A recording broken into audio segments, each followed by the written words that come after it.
أعوذ بالله من الشيطان الرجيم சபிக்கப்பட்ட ஷைத்தானை விட்டு அல்லாஹ்விடம் நான் பாதுகாப்பு தேடுகின்றேன்.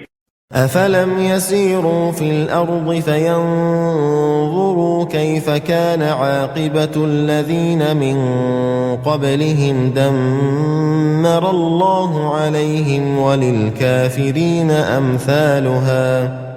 அவர்கள் பூமியில் சுற்றித்திருந்து அவர்களுக்கு முன்பு வாழ்ந்தவர்களின் கதி என்னவாயிற்று என்று பார்க்கவில்லையா?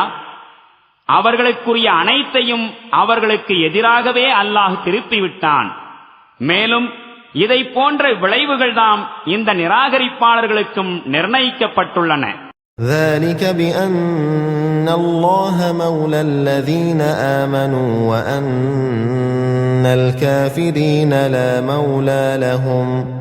இதற்கு காரணம் நம்பிக்கையாளர்களுக்கு பாதுகாவலனாகவும் உதவி புரிபவனாகவும் அல்லாஹ் இருக்கின்றான் என்பதே. மேலும் நிராகரிப்பாளர்களுக்கு பாதுகாவலனும் உதவியாளனும் எவரும் இல்லை.